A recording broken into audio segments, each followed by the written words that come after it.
Nah, meme yang diciptakan oleh Triple S dan diunggah di akun media sosialnya tidak disertai oleh narasi, tidak disertai motif kenapa dia melakukan itu. Semua gue lihat motif-motif yang sekarang disematkan pada Triple S bentuknya asumsi semua. Triple S ini kan baru 20 tahun Mas, dan mungkin di bidang pop culture Mas ya, kategorinya seorang doomerism Mas. Dan namanya anak muda Mas, lagi lucu-lucunya, punya keresahan, dia punya angst Mas itu Mas, resah sekaligus marah. Gua akhirnya membuat beberapa perbedaan antara hinaan dan kritik. Dari definisinya misalnya, kalau kritik itu adalah evaluasi rasional terhadap tindakan atau idenya. Hinaan itu ujaran merendahkan yang menyasar langsung martabat pribadi. Terkait ini, kemudian ada pembelaan yang cukup menarik juga, Jang. Salah satunya adalah membandingkan bahwa meme-meme seperti ini sudah terbiasa dilakukan di negara-negara yang lain, Jang. Contoh nih, meme ini sudah pernah dilakukan oleh orang-orang di internet terkait Trump yang ciuman sama Putin. Ya, kan konteksnya adalah Rusia dituduh ikut cawe-cawe di pemilu Kemenangan Amerika. Trump. Ya. Dan memang ketika itu dibikin, narasi argumentatifnya itu mapan. Nah sekarang pertanyaannya, yang dipersoalkan oleh Triple S ini, Prabowo sama Jokowi ciuman ini apa? Dilema kita itu untuk kebebasan berekspresi ini, demokrasi kita hanya membuka ruang bicara, tidak selalu mengajarkan tata cara berbicara. Jadi, demokrasi tanpa literasi ekspresi melahirkan ruang gaduh, bukan ruang deliberasi, Cang. Kalau gue sih mungkin ini kritik ya, karena kalau gue sedikit mengutip Slavoj Žižek ya, filosof dari Slovenia itu, dalam sistem yang kuat, meme kayak Triple S ini Mas akan dianggap sebuah hal yang menggelikan aja Mas. Tapi ketika sistemnya itu lemah, meme seperti yang Triple S ini akan dianggap sebagai ancaman yang mematikan.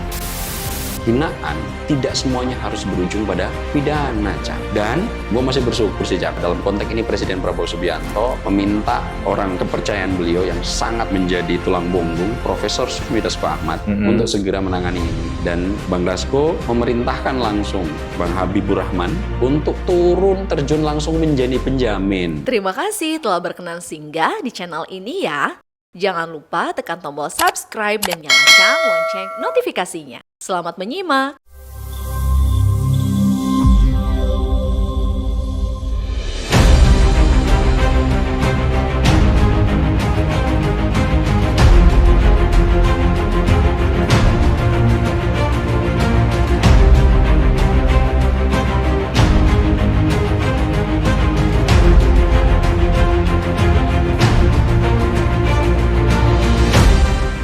Kami benar adalah penjamin penangguhan penahanan terhadap adik SSS mahasiswi ITB yang ditangkap dan ditahan karena membuat gambar tak senonoh, ada gambar Pak Jokowi dan Pak Prabowo. Itu kalau anak muda ya mungkin ada semangat-semangat yang telanjur, ya mungkin lebih baik dibina ya, karena masih sangat muda, bisa dibina bukan dihukum. Assalamualaikum warahmatullahi wabarakatuh. Halo sahabat sekalian, salam sehat, salam bahagia, salam ngutik. Ayo kita ngulik politik. Oh iya. Baik sahabat sekalian, selama satu pekan terakhir ini ada satu isu yang menarik untuk dibahas nih, diulik. Dan isu ini juga ternyata menjadi diskursus nih, yaitu meme berujung pidana. Nah, yang sampai sekarang aja isu tersebut tuh mengandung atau memantik pro dan juga kontra gitu. Isu tersebut mengundang keprihatinan sekaligus pertanyaan serius mengenai batas kebebasan berekspresi dan juga praktek penegakan hukum di Indonesia yang kalau misalnya saya sendiri berasumsi begitu ya, berpendapat bahwa ini penegak hukum di Indonesia sepertinya terlalu tergesa-gesa nih untuk menindak yang diduga adalah penyebar dari meme ini. Nah, untuk mendiskusikan isu tersebut di sini juga sudah hadir Mas Aab dan juga Mas Icang sebagai teman diskusi saya hari ini. Halo Mas Aab dan Mas Icang. Halo Neng. Aduh, Mas Icang sehat? Sehat sih kayaknya soalnya hari ini pada cerah-cerah banget nih. Iya, bajunya nih kalau kita nih silau. Iya benar. Oke, Mas Ab dan Mas Icang. Nah, gimana nih untuk isu yang tadi sempat sempat saya kemukakan begitu, tapi di sisi yang lain nih kan penegakan hukum itu cukup cukup tergesa-gesa begitu ya. Ini asumsi ya Mas ya. Melihatnya cukup tergesa-gesa untuk menangkap penyebar meme ini gitu. Tapi di sisi lain pemerintah justru bicara atau menarasikan bahwa nggak usah lah dihukum, dibina aja gitu. Nah, yang ingin kemudian saya ulik nih lebih dalam lagi gitu ya, seharusnya bagaimana sih Mas respon negara terhadap kemunculan meme ini? Langsung nih kayaknya yang paling cerah hari ini. Boleh Mas Icang. Jadi gini Neng Tia, menurut saya sih memang betul kalau dibilang tadi tergesa-gesa ya. Karena kan kalau nggak salah kan tanggal 6 Mei kemarin si mahasiswi ini kan dijemput paksa dari kosan dia di daerah Sumedang kalau nggak salah ya, tanpa ada panggilan terlebih dahulu. Karena kalau saya ngelihatnya simple aja Neng Tia, bahwa ini tuh adalah bagian dari letupan keresahan seorang anak muda. Maksud lo apa itu, Cang? Jangan lupa ya, si S ini ya, namanya S ini kan Triple S. Oke, Triple S ini kan baru 20 tahun Mas. Iya. Seorang mahasiswi dari FSRD, Seni Rupa dan Desain, ITB pula ya kan. Ini kan perguruan ternama Yang paling oke lah di Iya, Indonesia, mungkin ya, ya. salah satunya. Dan ia ini merupakan kategori dari seorang Gen Z pasca pandemi yang mungkin di bidang pop culture Mas ya. Kategorinya seorang doomerism Mas. Apa itu doomerism? Doomerism atau doomers ini adalah anak muda yang memang merasa banyak frustrasi, putus asa, dan pesimis akan masa depannya Mas. Kok bisa sampai segitu? Karena mereka ini memang generasi digital natif yang lahir udah langsung melihat dunia yang kacau balau ini Mas. Oke. Dia ketika mungkin lagi sekolah, SMA, pas pandemi ya kan, ekonomi lagi mungkin terpuruk, terus juga makin kesepian karena mungkin waktu itu tidak banyak keluar rumah, dan juga mereka ini merasakan sebuah teknologi yang sekarang lagi membahana, tapi belum jelas regulasinya, yaitu teknologi AI.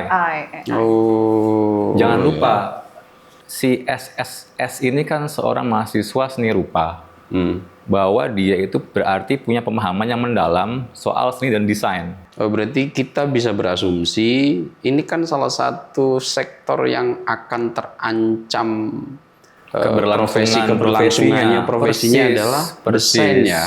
Ini akan sangat bisa digantikan si AI itu ya. Iya, karena kan kalau nggak salah kan sebenarnya Mas, postingan dia ini bukan sebuah kritik yang terstruktur.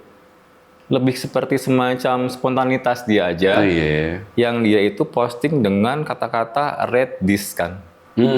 Ya kalau yang gue terima capture-nya itu, coba read ini. Ya, gambar ini. Kalau gue ini asumsi dari gue ya, melihatnya bahwa dia ini melancarkan dua kritik sekaligus. Satu memang sebagai seorang mahasiswa yang kritis di kampus ternama, mengkritisi ataupun mencoba untuk dalam bahasa dia ya di tweet selanjutnya yang gue juga lupa jedanya kapan itu, untuk mengguncang kenyamanan penguasa. Yang kedua, ironisnya adalah dia itu membuat meme itu lewat animasi dari AI. Kalau nggak salah via Grok ya.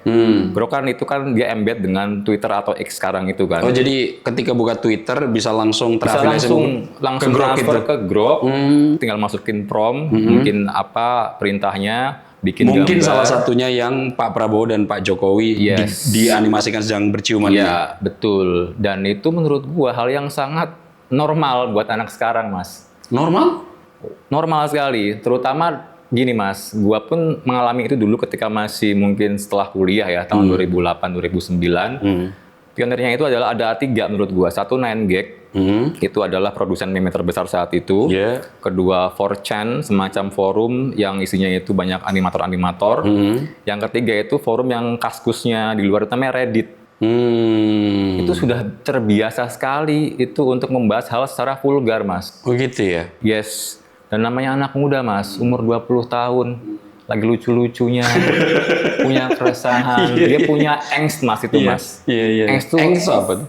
resah sekaligus marah sama situasi apapun, Mas. Dan mereka tiap hari mengkonsumsi informasi yang kadang-kadang mereka sendiri tidak inginkan, sehingga jadi. menjejali Bisa semua jadi. kognisi mereka. Ya karena kan gue kan sempet cek ya akunnya itu, dia kan anonim sebetulnya, Mas. Oh iya. Yang sayangnya memang sempet didoxing sama orang, anonim juga. Oh ya? Iya, sempet dia dibongkar, nama asli dia siapa, nomor kakaknya segala macem. Oh, sejak di doxing ini yang kemudian menjadi ramai ya. Betul. Kan sebetulnya postingan ini penelusuran lo kapan itu Itu diunggah? sekitar 23 Maret ya kalau nggak salah. Oh, Akhir akhir lama Maret. ya. Oh, akhir Maret. Berarti satu bulan setengah yang lalu ya. Sebulan setengah lebih semenjak ada tindakan hukum. Iya. Awalnya itu ya memang rame, Mas, tapi itu lokal aja sifatnya. Maksudnya lokal? Ya rame di Twitter aja, Oh, Mas. di Twitter aja. Timpali banyak orang, bahkan salah satu ada ya yang gue inget, salah satu orang militer, Mas. Itu kayak nge-repost itu sambil mungkin seolah-olah dia menasehati. Dia pengguna Twitter Yang followersnya cukup banyak. yang melakukan itu tadi. Dari aparat, tapi bukan polisi ya, Oh, TNI, gitu. TNI AU kalau nggak salah. Heeh. Yang seolah-olah dia menasehati, hati-hati loh, jejak digital kamu, ke depan nanti akan repot loh, gitu-gitu. Tapi itu justru oke. mengamplifikasi itu, Mas. Akhirnya jadi rame. Jadi rame, dan bahkan itu gue udah lupa. Jujur gue pas lihat itu kayak, oh ya udah ini mah khas generasi nihilisme aja, dominisme aja gitu loh. Lo kan anak Twitter banget, Cang. Lumayan. Cuma, maksud lo nihilism tadi apa tuh? Nihilisme itu adalah paham di mana makna hidup itu sudah tereduksi atau hampir tidak ada, Mas. Jadi tentang tujuan hidup. Karena gini, generasi terbaru ini kan mereka hidup di era digital, Mas. Kadang-kadang yang namanya kohesi sosial itu udah lemah. Oh iya. Mau ngomongin apa ya, pegangan tradisional kayak agama, masyarakat, keluarga itu udah nggak sekuat dulu, Mas. Iya. Karena mereka terhubung melalui teknologi ya. Betul. Kalau kita dulu kan kasarnya gini, Mas. Zaman kita itu palingan kita kan pakai PC ya, Mas ya. Iya. Untuk internetan atau warnet mungkin nggak punya PC. Itu pun layarnya segede gaban. Ya sudah. Kita ke kamar mandi nggak bawa PC itu, Nggak Mas. ngebawa. Kita mau main, mau makan ya nggak ngebawa PC PC, itu. Nggak kita iya. gendong-gendong. Anak sekarang, Mas, 24 jam lekat dengan layar. Iya. Jadi setuju. beda buat Sampai ke kamar mandi pun itu pun dibawa. 24 jam selama 7 hari ya terpapar oleh apapun yang ada di internet, Mas. Iya, kadang-kadang anak gue juga berjam-jam itu bisa di Iya, kamar mandi. makanya kan kuat banget kan. Iya. Jadi gambar besarnya adalah gue ngelihat ini sebagai letupan keresahan anak muda yang memang kalau dibilang kritik yang elegan, mungkin gue juga nggak akan sepakat untuk kritik elegan. Kenapa? Ya karena menurut gue postingan-postingan dia sebelumnya itu tuh banyak yang seperti itu juga dan nggak ada konteks apapun, Mas. Nggak ada caption, nggak ada apa namanya. Kenapa dia bikin itu, motifnya apa, penjelasannya apa, ada event apa, kejadian apa, enggak juga. Itu kayak semacam rutinitas aja buat dia gitu loh, Mas. Iya. Jadi gue sepakat dengan yang Tia tadi, kali ini aparat penegak hukum agak tergesa-gesa dalam menindak si SSS ini. Iya. Gitu, Mas. Tapi kalau dari lo gimana ngelihatnya, Mas? Kalau gue menarik perspektif yang barusan lo urai, Chan ya. Jadi kita yang bukan anak Twitter ini jadi cukup paham tadi itu bagaimana algoritma Twitter sampai bahkan untuk bikin meme itu aja cukup mudah untuk difasilitasi ya. Tapi kalau gue lebih cenderung untuk melihat sisi yang lain, Cang. Gue agak lebih tertarik untuk mendefinisikan kadang-kadang di tengah kata lo ini jejalan informasi digital, baik itu melalui media sosial, media mainstream, dan media-media yang lain, aplikasi-aplikasi yang lain ini. Kalau lo bilang tadi kan balik lagi ke SS ini, triple S ini kan orangnya memang cukup vokal ya, kemudian sering mengeluarkan keresahan-keresahannya.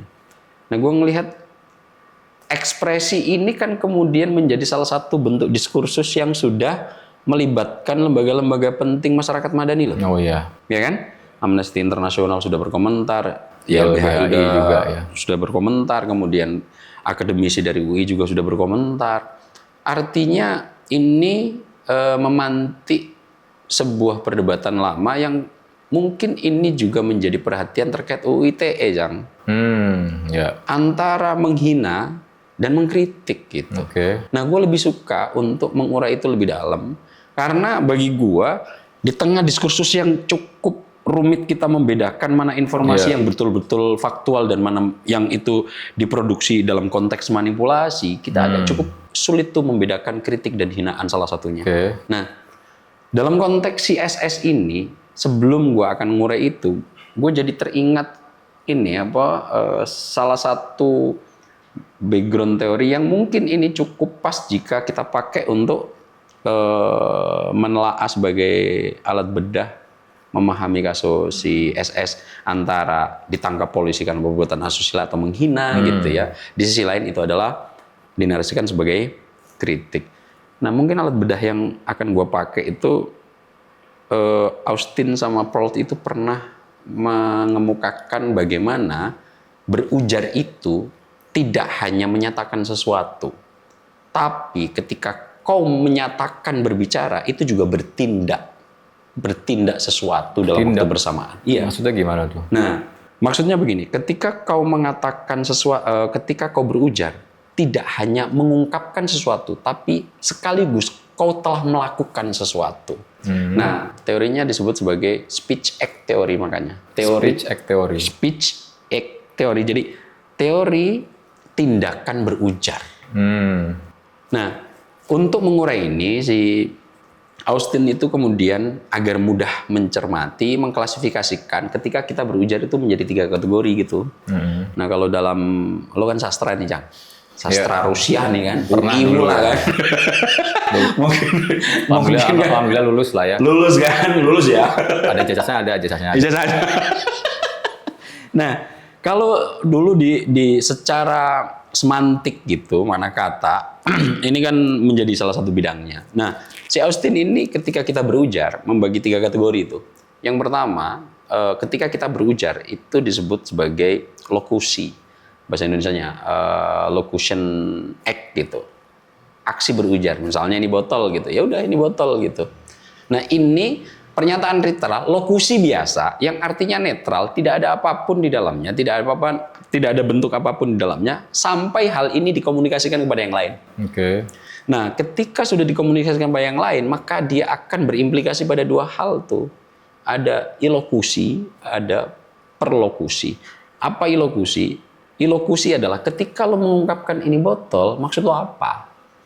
Apakah ini botol? Neng, gue kasih tahu ini botol. Gue kasih tahu aja ini botol. Kemudian ini isinya air minum. Oke, sederhana. Tapi coba nih, gue lagi marah sama Icang nih. Kemudian gue perintah, Neng itu botol gitu. Yang akan lo tangkap apa? Maksud gue, ini timpuk dia. Gitu. Berarti ada imperatifnya. Ada imperatifnya, betul. Itu ilukosi. Artinya ketika lo berujar sesuatu, maksud lo apa? Nah, ini juga nanti lokusi itu akan berdampak kepada yang ketiga, perlukosi. Artinya ketika gue ngomong sama lo kan menerima informasi dari gue, kira-kira kalimat gue ini membuat lo marah, membuat lo sedih, membuat lo segera bertindak, atau membuat apa? Ini itu perlukosi. Nah, dalam konteks si SSS ini, meme ini adalah salah satu bentuk perkataan yang bentuk visual. Jadi ketika berkomunikasi sama seseorang kan tidak hanya melalui verbatim ya, tapi juga melalui visual. Yeah. Nah, dalam konteks teori speech act teori ini, gue melihat bahwa persoalan utamanya ada di ilukosi dan perlukosinya, Cang, terkait meme si Triple S ini. Walaupun dia masih anak kecil dan lain-lain, ternyata kemudian diamplifikasi meskipun oleh pihak lain, kemudian ini tiba-tiba aparat segera menciduk dia dari kosan yang akhirnya menciptakan diskursus ini. Gue sendiri terpantik dari sudut ini menghina, mengkritik gitu. Oke, tapi di mana Mas letak ininya apa ya garis pembedanya? Karena kan ini lagi-lagi Mas ya, kita ngomongin di publik ini kan kadang-kadang susah parameternya ya. Threshold sesuatu itu apakah itu pantas atau tidak, amoral apa tidak, itu kan kadang-kadang sangat sumir. Itu Nah, gimana itu? Terkait itu, Jang, gue sampai sempet loh buka-buka buku gitu. Oke.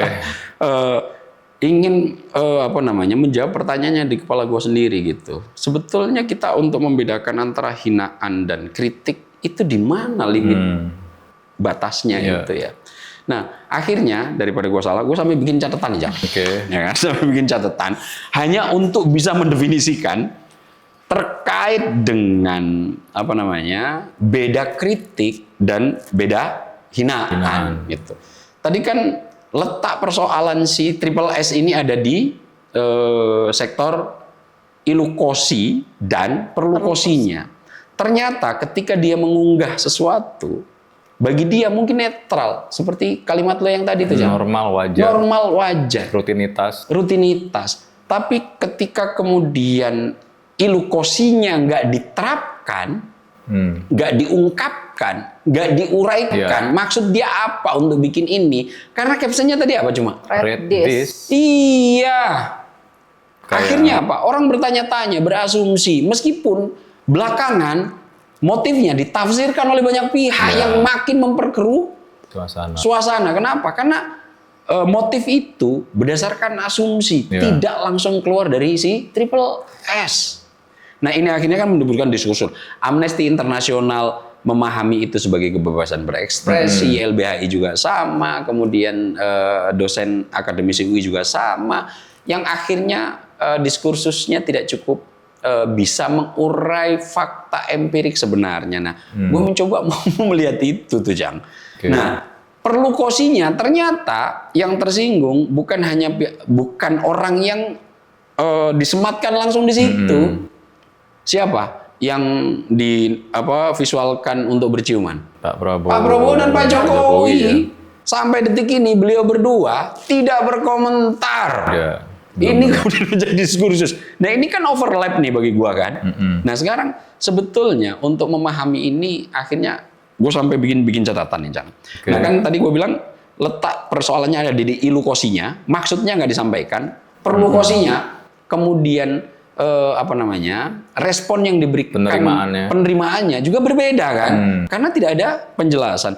Nah, di situ akhirnya gue bisa membedakan persis apa itu kritik, apa itu hinaan. Tapi sebelum itu ya, gue sampai bikin catatan nih.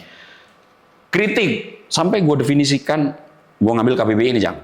Nah, ini juga agak memang jika tidak dipahami secara lebih jauh, kesannya memang meme itu juga masuk sebagai kritik. Karena berdasarkan KBBI itu, kritik adalah tanggapan atau kecaman terhadap suatu pendapat, situasi, atau karya, bisa berupa pujian atau celaan yang disertai alasan dan argumentasi.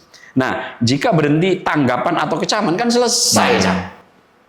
Nggak membaca yang kalimat terakhir disertai alasan dan argumentasi. Nah, terus gue coba lagi lihat Oxford Dictionary gitu tentang kritik.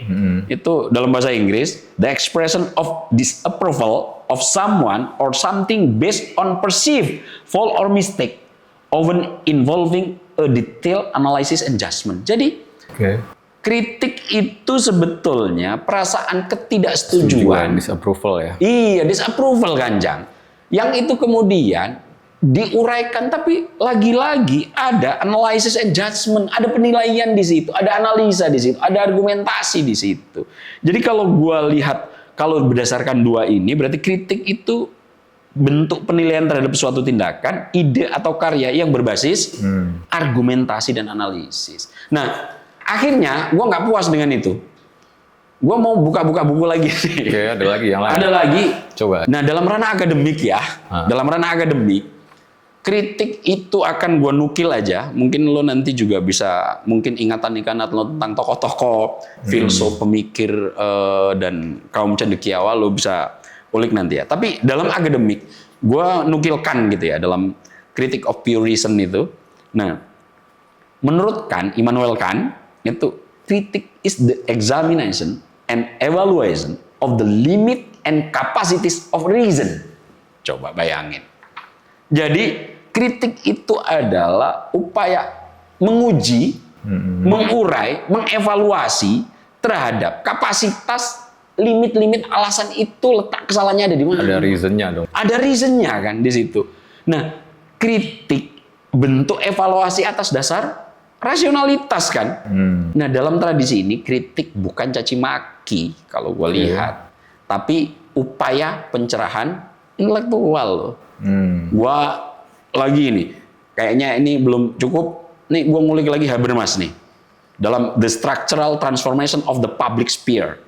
Nah, Habermas itu menggarisbawahi kritik adalah praktik diskursif di ruang publik yang berfungsi sebagai alat kontrol terhadap kekuasaan. Memang kritik itu banyak diarahkan kepada orang yang punya otoritas lebih tinggi, atau bahkan juga bisa diarahkan kepada yang punya otoritas lebih rendah. Nah, gua ambil terakhir nih, Neng.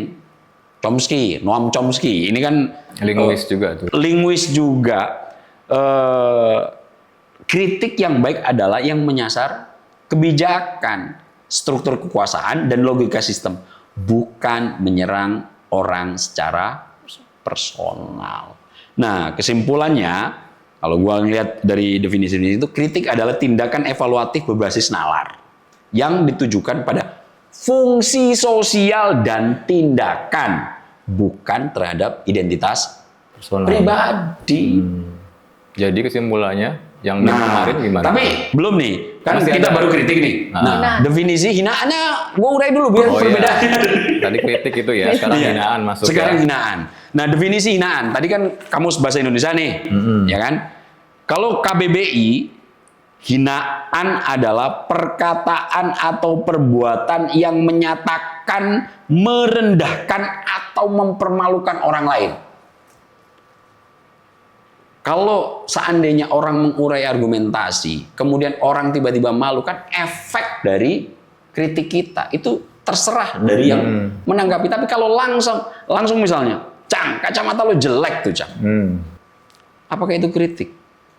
Tapi Cang, kacamata lo ternyata bahan-bahannya itu adalah bahan terbawa dari misalnya nih kaca yang sekarang lo pakai. Nah, kalau lo tersinggung sama itu kan respon dari uraian asli dari misalnya kacamata lo.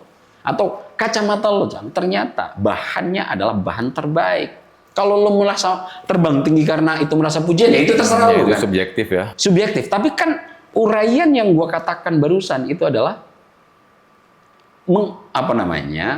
mempreteli detail-detail sesuatu yang bagi gua punya pendapat berdasarkan Lokasi argumentasi di situ. Iya. Nggak ujuk-ujuk tiba-tiba bilang jelek nih kacamata lo gitu.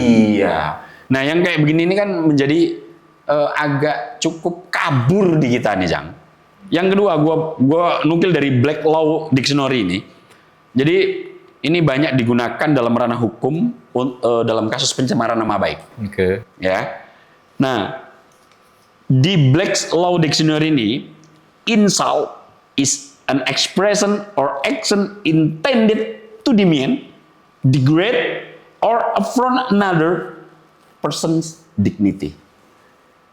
Hinaan adalah ekspresi yang bermaksud merendahkan, ya kan? Mencaci maki, mendekline untuk menggores martabat seseorang dalam konteks individual, person, bisa fisik, bisa lain-lain. Nah, ini baru 2 kamus nih. Nah, gue ngulik lagi, Neng, di konteks akademik. Nih gue ulik dari Deborah Tannen nih. Dia seseorang sosiolinguistis, sosiolinguistis dari Georgetown University. Bagi dia, hinaan adalah bagian dari face threatening, Cang. Face threatening. Jadi ancaman dia, Cang, dalam komunikasi, yaitu ucapan yang menyerang harga diri atau citra seseorang. Bayangin. Kemudian, gua ngambil dari Bourdieu.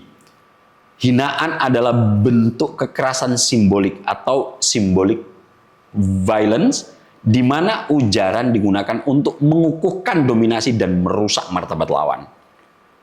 Untuk merusak lawan bicara. Terakhir, Van Dijk, dalam critical discourse studies ya, dalam wacana publik, hinaan terjadi ketika aktor melanggar norma komunikasi rasional dan menggunakan bahasa untuk membingkai lawan secara negatif, personal, dan destruktif. Nah, kalau kita lihat ini, hinaan itu kan berarti ujaran yang dimaksudkan untuk merendahkan dignity, martabat personal. Tidak disertai argumen evaluatif dan lebih bersifat agresi emosional daripada koreksi rasional. Nah, agar lebih mudah nih, gue sampai bikin tabel, Cang.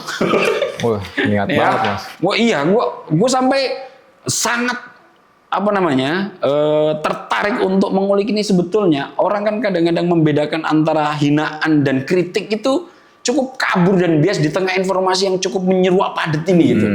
Nah, gue akhirnya mencoba untuk membuat beberapa perbedaan berdasarkan beberapa indikator dan aspeknya, Cang, ya, antara hinaan dan kritik.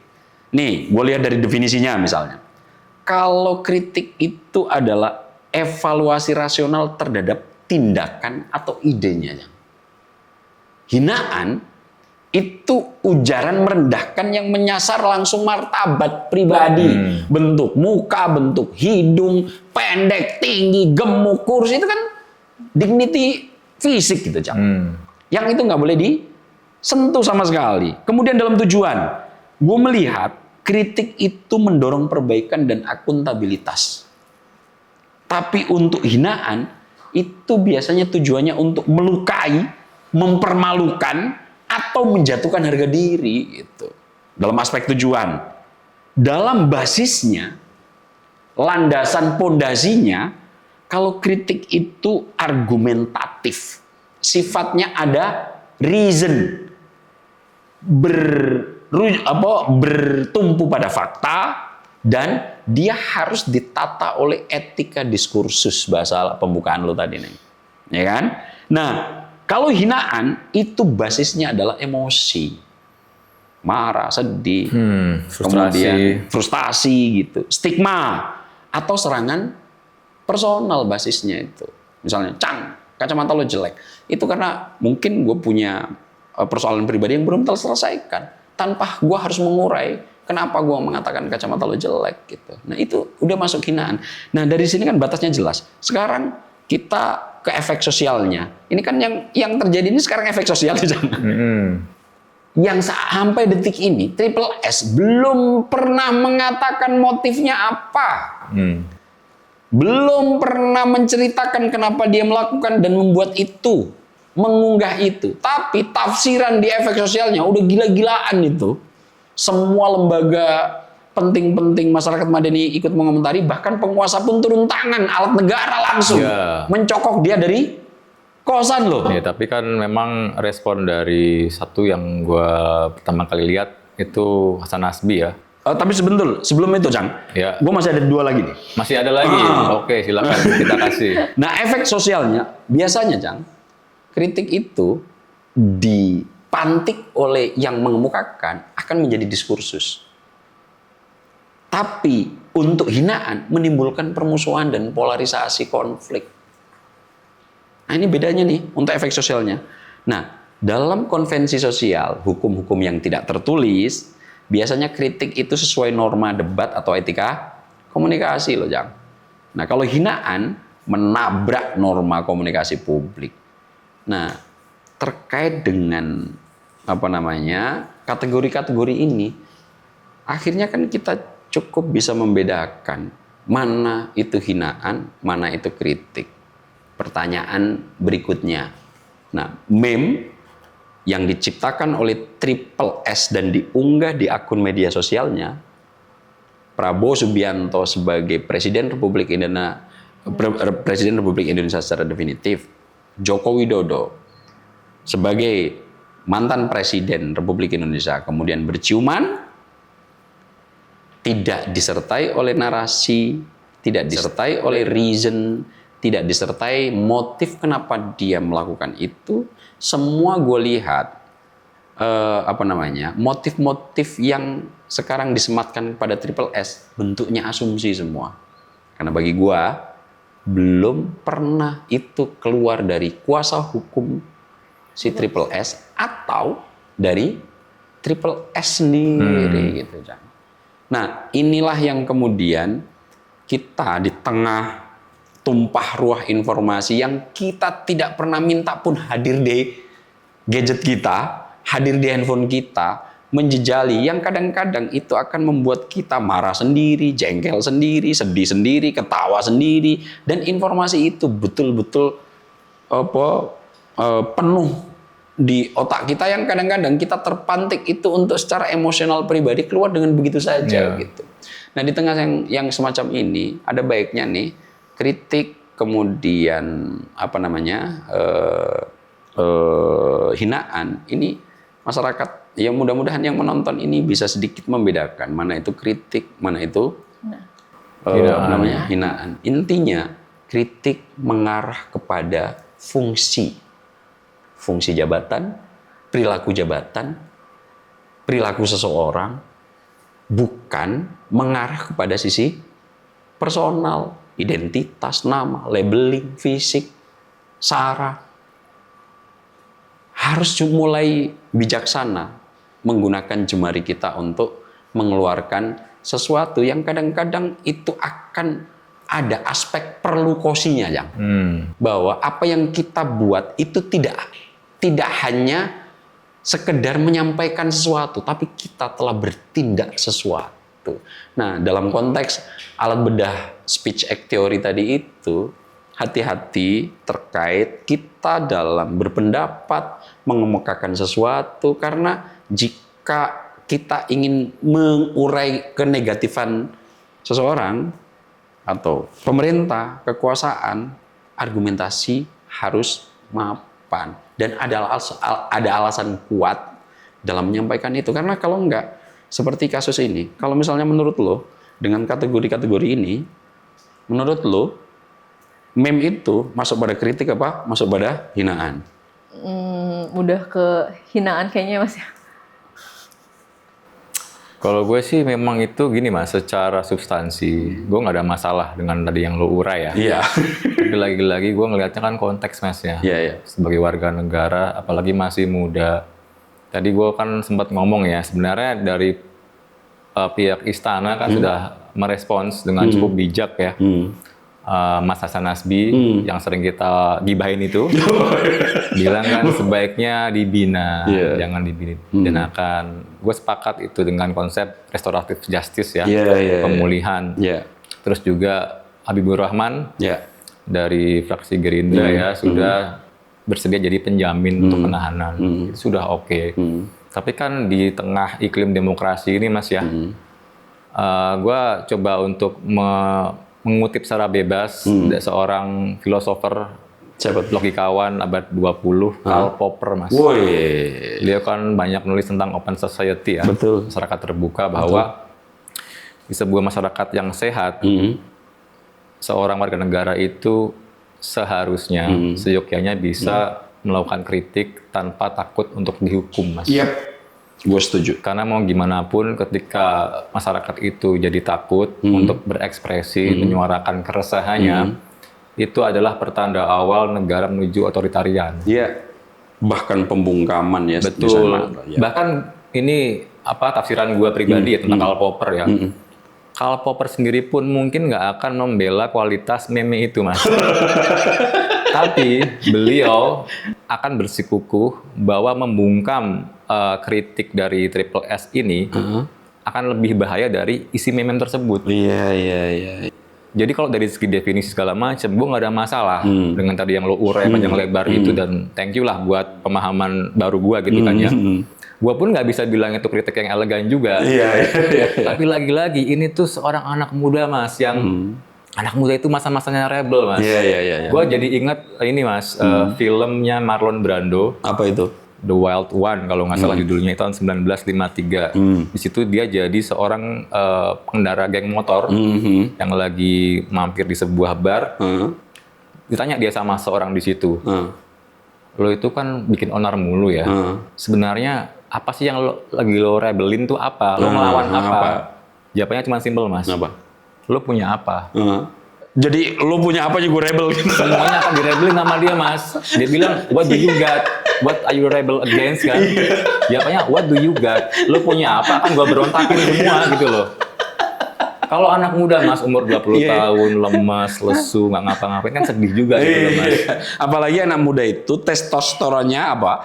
Hormon testosteronnya tuh lagi meluap-luapnya ya. Adrenalinnya juga apalagi meluap-luapnya. di kampus ternama yang sekarang memang lagi cukup trendy, Mas, ya. Bersikap kritis, vokal sama pemerintahan, dan itu kan sebuah apa ya, suara anak muda aja yang menurut gue tadi udah bener itu, APH ini kan agak tergesa-gesa gitu ya. Tapi Jang ya, yang gua agak kemudian ini melebar kemana-mana kan. Gue sempat mendengar beberapa alasan yang bagi gua itu juga motif ini belum tentu ada di Triple S ya. Bahwa terkait ini adalah sebuah kebebasan berekspresi gitu Jang. Nah, kalau terkait ini gimana lo? Lagi-lagi ya, parameternya ini agak sulit untuk kita standarisasi.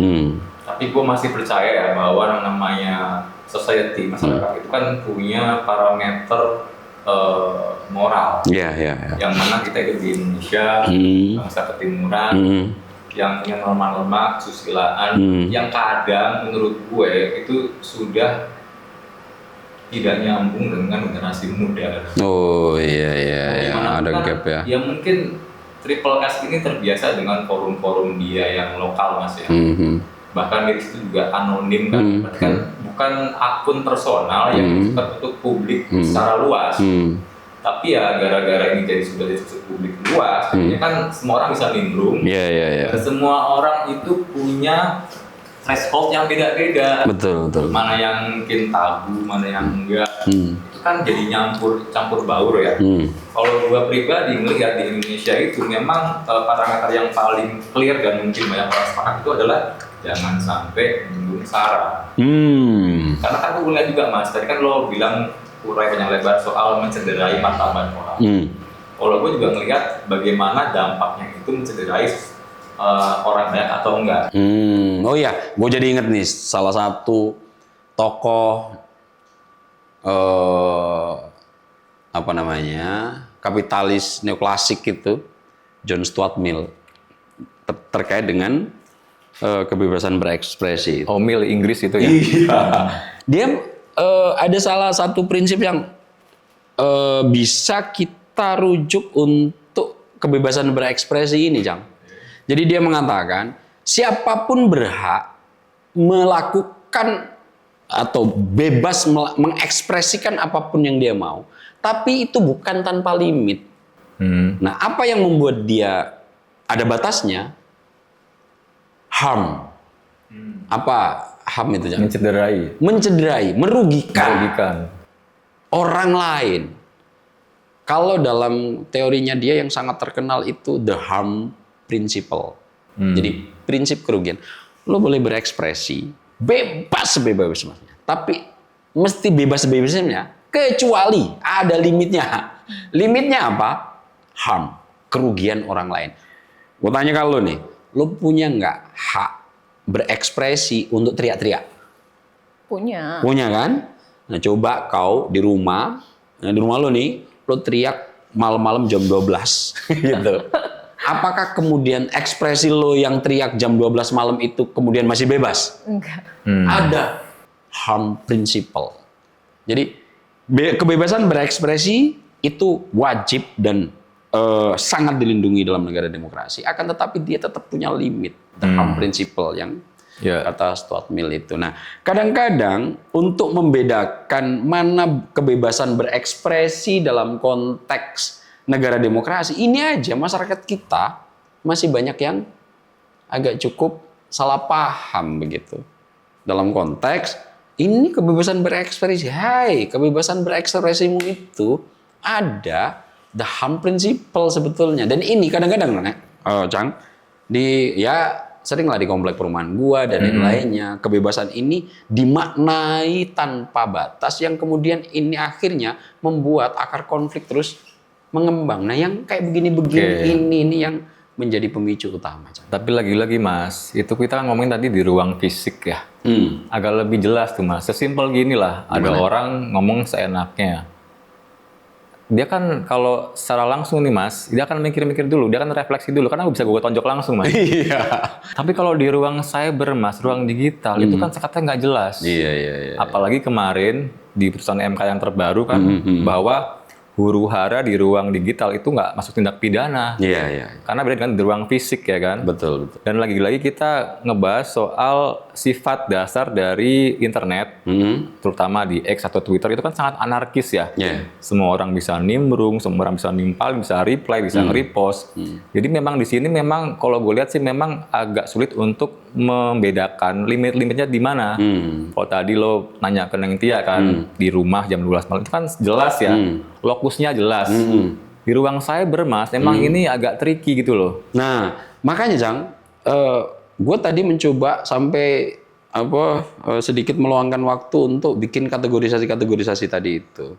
Nah, terkait ini kemudian ada pembelaan yang cukup menarik juga Jang dari yang dilakukan oleh si Triple S ini sebagai kebebasan berekspresi.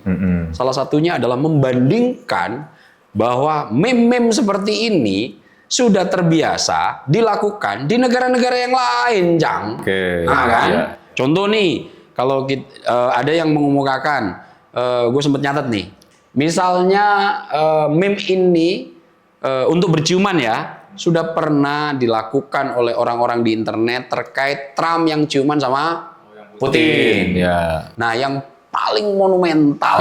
Ya tahu gua itu yang di Apa? tembok Berlin ya, yang mural itu ya. Mural itu. Itu Siapa? si Eric Honecker dan Leonid Brezhnev. Betul. Pemimpin Jerman Timur dengan Soviet saat itu ya tahun 90 ya. Kan dulu Jerman terbelah dua, satu pro barat artinya pro demokrasi, satu sosialis, Ya. fasisme yang Uni Soviet gitu kan. Kemudian dibangun tembok itu yang kemudian diruntuhkan. Nah, di tembok itu Ada gambar lukisan. mural besar. Dan tulisannya itu- gimana, Cang? Dan itu kan kalau nggak salah dari foto asli Mas, Repro tahun 1979. Waktu itu ulang tahun Jerman Timur ke-30. Yap. Judulnya itu menarik loh, kalau nggak salah judulnya itu adalah God, please help me survive the deadly love. Iya. Tuhan, tolong saya bisa bertahan dari cinta yang mematikan. Itu memang kritik itu cukup mendalam, Mas. Ya, tapi di situ Setahu kan gua ada gitu. captionnya, Jang. Ada backgroundnya. Ya. Ada Konteks sejarahnya konteks kuat juga. sejarahnya. Perang dingin saat itu kan. Betul. Itu kan waktu itu komunisme sama liberalisme, demokrasi kan memang pertentangannya sangat kuat.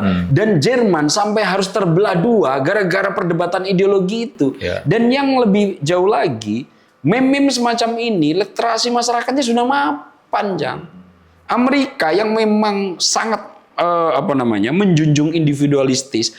Kenapa bisa? Karena memang sejarah pendirian demokrasinya berlatar belakang duduk sama rendah, berdiri sama tinggi. Betul, dan jangan lupa juga meme ciuman Brezhnev sama Honecker ini yang dari foto yang asli itu tuh memang sebuah hal kewajaran. Ada namanya sosialis fraternal kiss, Mas. Nah, itu. Ciuman bersahabat antar orang-orang Sosialis. Jadi bukan hal yang tabu buat mereka. Iya. Mereka punya standar nilai susila yang beda sama kita mungkin ya. Gitu. Iya. Nah, dalam konteks itu akhirnya pendapat-pendapat ini akhirnya gue juga tergerak juga tuh, Jam.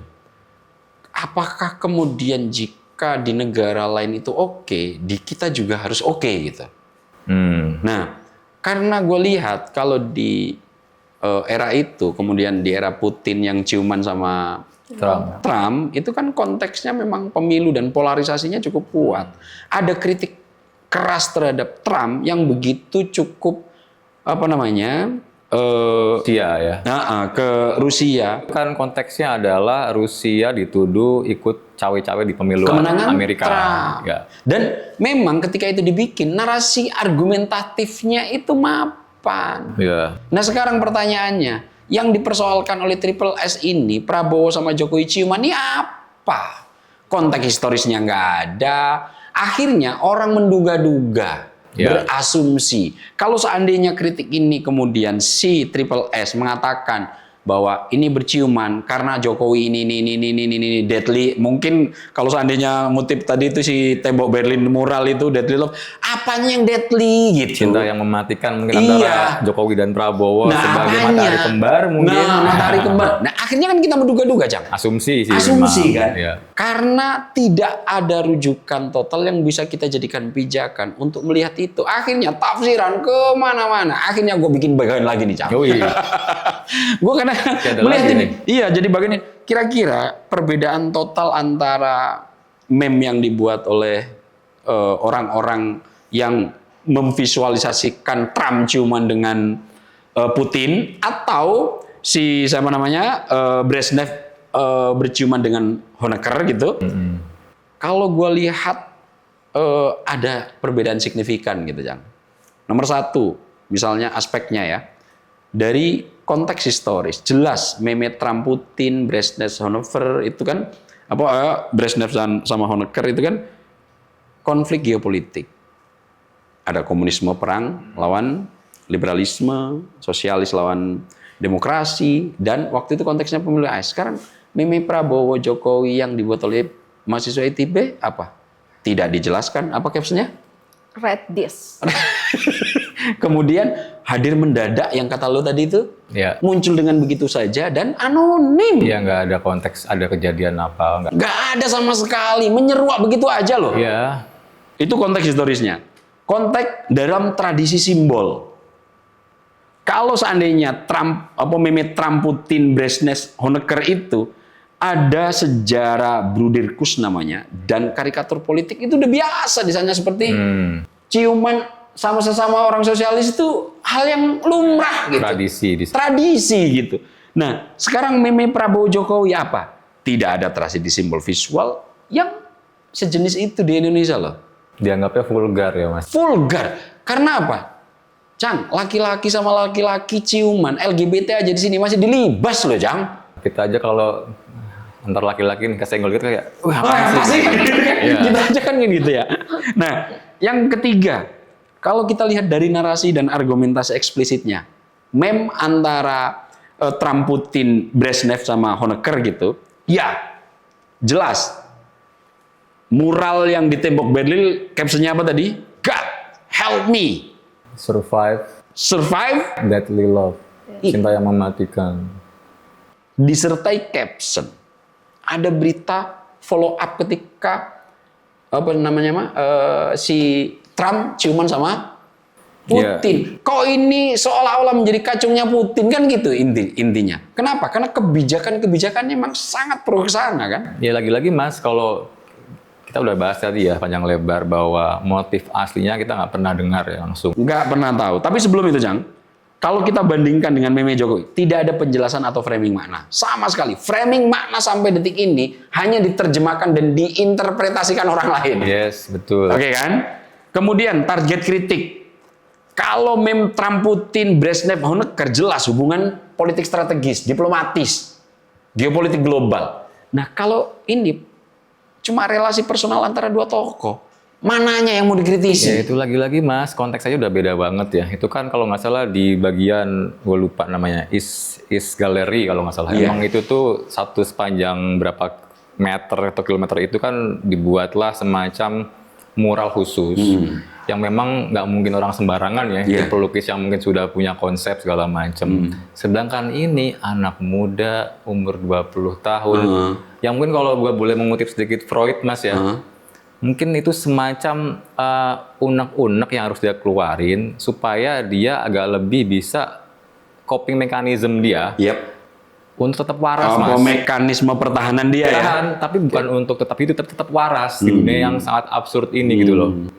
Jadi kadang-kadang memang lelucon, satir, kritik itu tuh sebagai jalan memutar, mengungkap kebenaran yang kadang kalau kita ungkap dengan apa adanya malah nggak kena gitu loh. Nah, tapi Cang ya, lagi-lagi pembukaan lo tadi Neng, ini kan kita harus melihat konteks negara dalam merespon ini semua kan, ya kan? Merespon ini semua kalau gue lihat, tadi lo sudah sedikit mengungkap tuh Cang. Ini aparat kepolisian berlebihan dan itu diamini semua masyarakat madani. Gua hanya menggarisbawahi satu hal, bahwa hinaan tidak semuanya harus berujung pada pidana, Cang. Dan ketika kemudian mencokok, ini kan seandainya harus ditengarai menjadi sebuah yang melanggar the HAM principle, Pak Prabowo, Pak Jokowi sampai detik ini enggak. Yang tersinggung orang lain loh, Cang. Yang laporin orang lain. Mereka nggak sempet juga, apalagi Pak Prabowo ya. Nah, udah kebanyakan urusan, Mas. Nah, disitulah gue melihat lagi-lagi nih, Cang. Ini kan ujian jalan ketiga Prabowo Subianto yang sempat kita nukil beberapa pekan yang lalu ya. Ongkosnya berat. Ongkosnya berat ini. Ini Pak Prabowo sampai kapan ya kuat menghadapi yang begini-begini dalam konteks pengelolaan emulgator ini ya. Iya kan? Nah, tapi sampai detik ini gue masih bersyukur sih, Cang.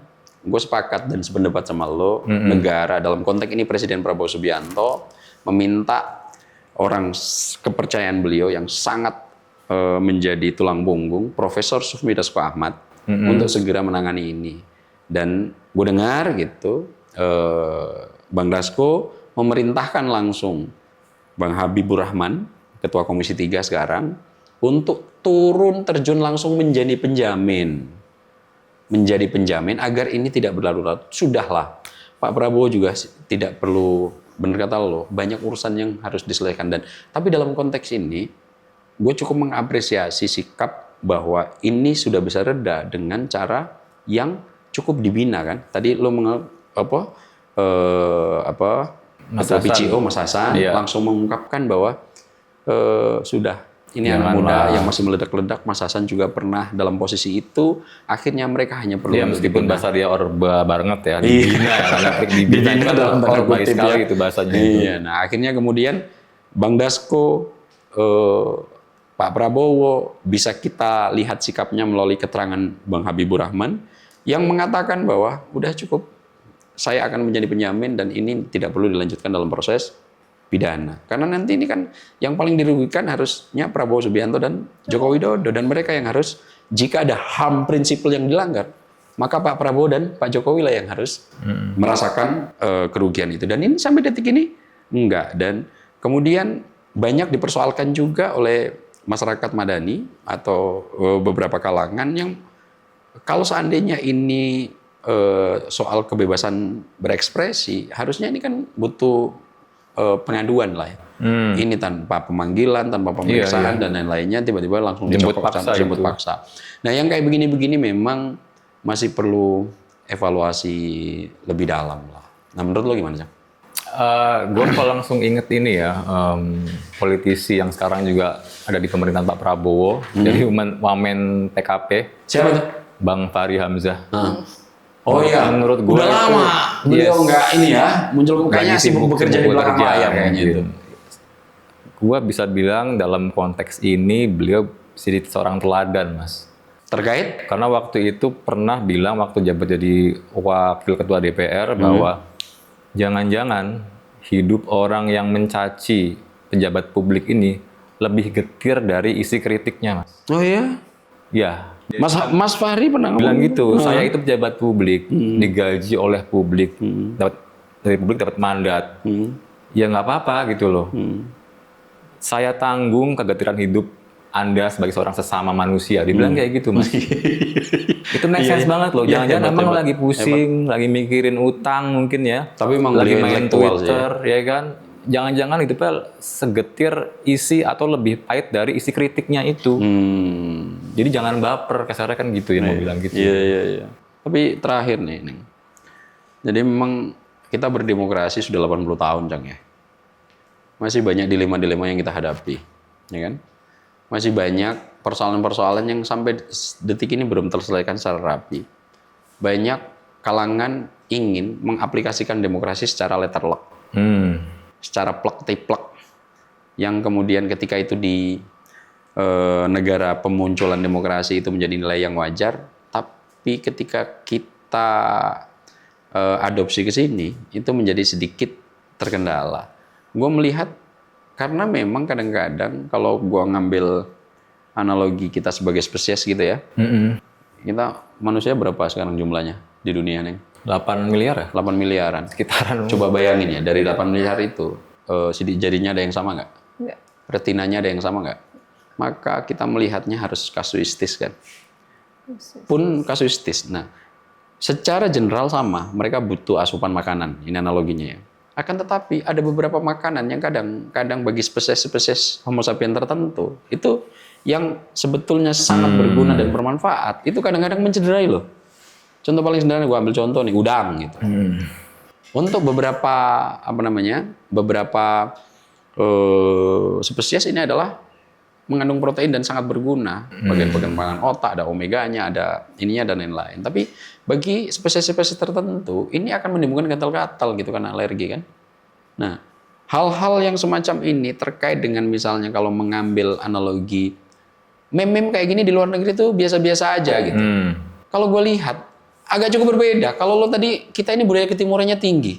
Yang menomorsatukan guyup, rukun, konflik kalau bisa sebisa mungkin diredam, narasinya persatuan, dan itu keunikan Indonesia, kekhasan Indonesia yang selalu memilih rute jalan ketiga, Jang. Tapi lagi-lagi Mas, Apa? ini kan kita ngomongin anak muda ya, yang kadang-kadang nilainya udah bergeser juga. Nah, di sektor itu semestinya kan adopsi pengelolaannya bukan dengan tindakan kekerasan atau dipidanakan. Kan? Ya. Harus lebih lentur. Nah, dari dilema-dilema kebebasan berekspresi ini yang gue lihat, akhirnya memang beberapa hal belum selesai. Nah, terkait dengan kebebasan berekspresi ini, ada kesimpulan gue ya, gue mencatatnya. Dilema kita itu, kita berdemokrasi, ini gue catat nih, untuk kebebasan berekspresi, salah satu dilemanya itu. Tapi, demokrasi kita hanya membuka ruang bicara. Tapi pada waktu bersamaan, tidak selalu mengajarkan tata cara berbicara. Oke. Demokrasi kita hanya membuka mikrofon, dibuka nih mikrofon kita nih, tapi tanpa menyertakan etika berbicara, Jang. Dan yang paling kacau kadang-kadang, semua orang merasa berhak untuk bersuara tanpa tahu kapan, bagaimana, dan untuk apa bersuara.